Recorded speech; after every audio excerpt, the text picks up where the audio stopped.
Hello my dear student, welcome to K Chauhan vision. आज हम lesson पढ़ने जा रहे हैं रिप्रोडक्शन प्रजनन, और इसका पार्ट हम ले रहे हैं 4th। इससे पहले मैंने आपको 3 पार्ट कराए हुए हैं। आज का पार्ट जो है वो थोड़ा इजी भी है, और ये इसमें हम पढ़ेंगे पबर्टी के बारे में। इसको प्रौढ़ावस्था बोलते हैं, या हम ये कह सकते हैं सेक्सुअल मैच्योरेशन के बारे में पढ़ेंगे। ठीक है, तो प्रौढ़ अवस्था से क्या भाव है? तो क्वेश्चन एक ये लेंगे, लड़के और लड़कियों में यह उम्र कितनी होती है?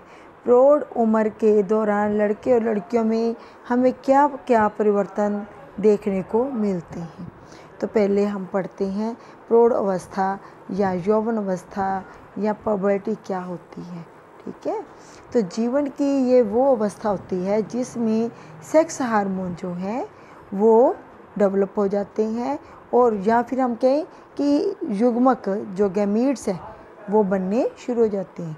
तो युग्मक 2 प्रकार के हमने पढ़े हुए हैं, एक नर युग्मक जिसे हम शुक्राणु कहते हैं, एक मादा युग्मक जिसे हम अंडाणु कहते हैं। तो जब युग्मक बनने शुरू हो जाते हैं या सेक्स हार्मोन बनने शुरू हो जाते हैं, उस समय लड़का और लड़की जो है वो संतान पैदा करने के योग्य बन जाता है। तो ऐसी अवस्था को हम यौवन अवस्था या प्रौढ़ अवस्था या फिर पबर्टी कहते हैं, या फिर हम इसको सेक्सुअल मैच्योरेशन कहते हैं। तो ये उम्र जो है लड़के और लड़कियों में लड़कों की अपेक्षा थोड़ी पहले आ जाती है। लड़कियों में ये उम्र 13 से 14 वर्ष में आ जाती है, लड़कों में 13 से 14 या 15 वर्ष तक आती है, जबकि लड़कियां जो हैं वो 10 से 12 वर्ष की आयु में ही प्रौढ़ अवस्था में एंटर कर जाती हैं। तो जब लड़कियां प्रौढ़ अवस्था में आती हैं, ठीक है, तो उस समय उनमें जो उनके शरीर में क्या क्या परिवर्तन हमें दिखाई देते हैं उनके बारे में हम पढ़ते हैं। Changes in girls at puberty. ठीक है, तो नंबर 1 पे हम बोलेंगे कि उनके मादा जनन अंग जो है, जिसको हम अंडाशय बोलते हैं, ओवरी जो है, उसमें मादा युग्मक या अंडे की उत्पत्ति शुरू हो जाती है।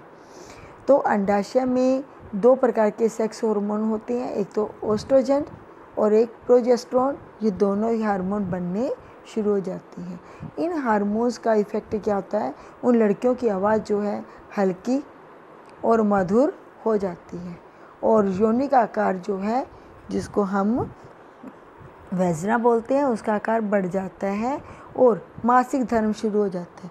जैसे ये दोनों हार्मोन बनते हैं, मासिक धर्म भी शुरू हो जाता है, और अंडाशय में अंडाणु बनने शुरू हो जाते हैं। इसके अलावा जो मेमरी ग्लैंड्स है ना, ब्रेस्ट जो है वो भी डेवलप हो जाती है। जो उनके शोल्डर हैं, कंधे हैं, वो गोल हो जाते हैं, और जनन अंगों पर क्या हो जाते हैं? बाल आने शुरू हो जाते हैं, और कूल्हे की हड्डियां भी बढ़कर थोड़ी चौड़ी हो जाती हैं। तो ये थे लड़कियों में जो हमें परिवर्तन दिखाई देते हैं। इसके अलावा लड़के जो हैं उनमें हमें क्या क्या परिवर्तन दिखाई देते हैं? तो लड़कों में, क्योंकि ये एज जो है वो 13 से 15 वर्ष के बीच में आती है, तो उनकी आवाज़ जो है वो भारी हो जाती है, दाढ़ी और मूंछ आ जाती हैं, उनके भी जनन अंगों पर बाल उग आते हैं, कंधे कुछ चौड़े हो जाते हैं, और बाहरी जो जनन अंग है वो, जिसको हम टेस्टिस कहते हैं, वो जो है विकसित हो जाती है।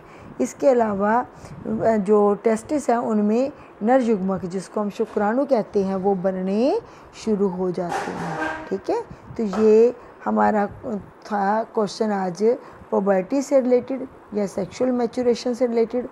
मुझे उम्मीद है आपको ये टॉपिक आज का समझ आ गया होगा। Thanks for watching this video, और इस क्वेश्चन को आप अच्छे तरीके से तैयार कर सकते हैं। रिप्रोडक्शन पार्ट 4 था, इससे पहले मैंने 3 पार्ट डाल चुकी हूँ, और आप सभी पार्ट देखते आइए। इजी क्वेश्चन है, तो आसानी से आप इसको लर्न कर सकते हो। Thanks for watching this video.